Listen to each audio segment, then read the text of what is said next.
Formula ఈ కార్ల రేసులో ఏసీబీ నమోదు చేసిన కేసును కొట్టివేయాలంటూ కేటీఆర్ దాఖలు చేసిన పిటిషన్పై హైకోర్టులో వాదనలు ముగిశాయి. ఎఫ్ఐఆర్లో నమోదు చేసిన సెక్షన్లు కేటీఆర్కు వర్తించమని, ఈ మేరకు పలు హైకోర్టులు ఇచ్చిన తీర్పులను ఆయన తరపు న్యాయవాది కోర్టుకు చదివి వినిపించారు.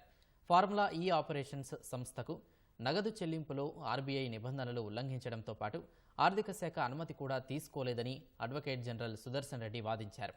కార్ల రేసు వ్యవహారంలో జరిగిన ప్రతి అంశంలోనూ నిబంధనల ఉల్లంఘనలు జరిగాయని దానకిషోర్ తరపు న్యాయవాది సివి మోహన్ రెడ్డి కోర్టుకు తెలిపారు.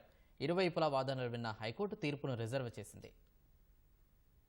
గతేడాది ఫిబ్రవరిలో నిర్వహించిన ఫార్ములా ఈ కార్ల రేసులో భాగంగా జరిగిన ఒప్పందాలు, నగదు చెల్లింపుల్లో అక్రమాలు చోటు చేసుకున్నాయని, నిబంధనల ఉల్లంఘన వల్ల ప్రజాధనం దుర్వినియోగమైందని ఏసీబీ అధికారులు కేసు నమోదు చేశారు. పురపాలక శాఖ ముఖ్య కార్యదర్శి దానకిషోర్ ఇచ్చిన ఫిర్యాదు ఆధారంగా ఏసీబీ అధికారులు ఎఫ్ఐఆర్ నమోదు చేశారు. ఇందులో కేటీఆర్ ను ప్రధాన నిందితుడిగా, ఏ2గా అప్పటి పురపాలక శాఖ ముఖ్య కార్యదర్శి అరవింద్ కుమార్, ఏ3గా హెచ్ఎండిఏ అప్పటి సీఈ బిఎల్ఎన్ రెడ్డి పేర్లను చేర్చారు.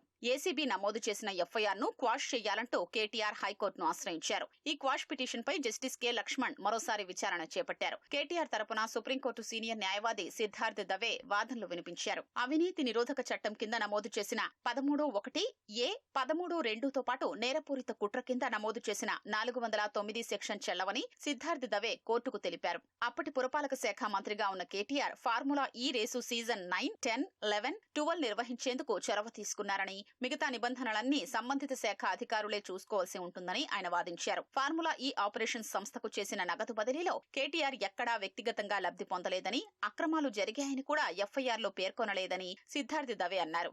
నగదు బదిలీ జరిగిన ఫార్ములా ఈ ఆపరేషన్స్ సంస్థను ఎఫ్ఐఆర్లో నిందితుల జాబితాలో చేర్చలేదని ఆయన తెలిపారు. అనుమతి లేకుండా హెచ్ఎండిఏ చెల్లింపులు చేసిందని ఎఫ్ఐఆర్లో పేర్కొన్నారని, అది స్వయం ప్రతిపత్తి కలిగిన సంస్థ అని సిద్ధార్థ్ దవే వాదించారు. ఫార్ములా ఈ ఆపరేషన్స్ సంస్థతో జరిగిన ఒప్పందంలో ఎన్నికల కోడ్ ఉల్లంఘన జరిగిందని చెప్పడం వాస్తవం కాదని, 2022 అక్టోబర్లో జరిగిన ఒప్పందానికి కొనసాగింపుగానే 2023 అక్టోబర్లో మరో ఒప్పందం జరిగిందని తెలిపారు. ఎన్నికల కోడ్ ఉల్లంఘన జరిగితే ఎన్నికల కమిషన్ చర్యలు తీసుకోవాలని, ఇందులో ఏసీబీకి ఏమాత్రం సంబంధం లేదని సిద్ధార్థ్ దవే వాదించారు. లండన్ కు చెందిన ఫార్ములా ఈ ఆపరేషన్స్ సంస్థకు చెందిన ఖాతాలో హెచ్ఎండిఏ సాధారణ ఖాతా నుంచి 2 విడతలుగా 46 కోట్ల రూపాయల్ని బ్రిటన్ పౌండ్ల రూపంలో చెల్లించారని ఏసీబీ తరపున అడ్వకేట్ జనరల్ సుదర్శన్ రెడ్డి వాదనలు వినిపించారు.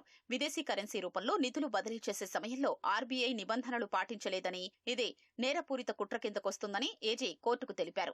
దీనివల్ల హెచ్ఎండిఏపై అదనంగా 8 కోట్ల రూపాయల పన్నుభారం పడిందని, ప్రజాధనం దుర్వినియోగమైందని అడ్వకేట్ జనరల్ వాదించారు. హెచ్ఎండిఏ సాధారణ ఖాతా నుంచి 10 కోట్ల కంటే ఎక్కువ నగదు బదిలీ చేయాల్సొస్తే ఆర్థిక శాఖ అనుమతి తీసుకోవాల్సి ఉందని, కానీ ఇక్కడ ఆ విషయాల్ని పట్టించుకోలేదన్నారు. 2023 అక్టోబర్ 30న ఫార్ములా ఈ ఆపరేషన్స్ సంస్థతో సీజన్ 10 పై ఒప్పందం జరిగితే అంతకంటే ముందే 46 కోట్ల రూపాయలు బదిలీ చేశారని కోర్టుకు తెలిపారు.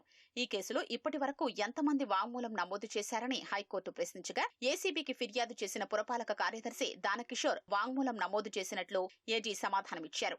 నగదు చెల్లించే సమయంలో ఉన్న నియమ నిబంధనల్ని ఉల్లంఘించినట్లు ఏజీ కోర్టుకు తెలపగా, ఆ నిబంధనలకు సంబంధించిన పత్రాల్ని సమర్పించారని కోర్టు ఆదేశించింది. దీంతో సెక్రటేరియట్ బిజినెస్ రూల్స్ కు సంబంధించిన పత్రాల్ని ఏజీ కోర్టుకు అందించారు. ఇప్పటి వరకు ఈ కేసులో ఎంతమందిని అరెస్టు చేశారని కోర్టు ప్రశ్నించగా, దర్యాప్తు ప్రాథమిక దశలోనే ఉందని, ఇప్పటి వరకు ఎవరిని అరెస్టు చేయలేదని ఏజీ తెలిపారు. పూర్తి ఆధారాలు సేకరిస్తామని ఆయన అన్నారు. కేసులో నిందితులుగా ఉన్న అరవింద్ కుమార్, బిఎల్ఎన్ రెడ్డి కోర్టులో ఏవైనా పిటిషన్లు దాఖలు చేశారా అని కోర్టు ప్రశ్నించగా, లేదని ఏజీ తెలిపారు. దానకిషోర్ తరపున సీనియర్ న్యాయవాది సివి మోహన్ రెడ్డి వాదనలు వినిపించారు. ఫార్ములా ఈ కార్ల రేసులో జరిగిన ప్రతి వ్యవహారంలోనూ నిబంధనలు ఉల్లంఘించారని ఆయన కోర్టుకు తెలిపారు. పురపాలక శాఖ మంత్రిగా ఆ ఫైళ్లకు ఆమోదం తెలిపిన కేటీఆర్ బాధ్యత వహించాల్సిందేనని సివి మోహన్ రెడ్డి తెలిపారు. ఇరువైపులా వాదనలు ముగియడంతో హైకోర్టు తీర్పును రిజర్వ్ చేసింది. కేటీఆర్ ను అరెస్టు చేయొద్దంటూ జారీ చేసిన మధ్యంతర ఉత్తర్వుల్ని పొడిగించాలంటూ కేటీఆర్ తరపు న్యాయవాది కోరగా, తీర్పు వెలువడే వరకు అరెస్టు చేయొద్దంటూ హైకోర్టు ఏసీబీ అధికారుల్ని ఆదేశించింది.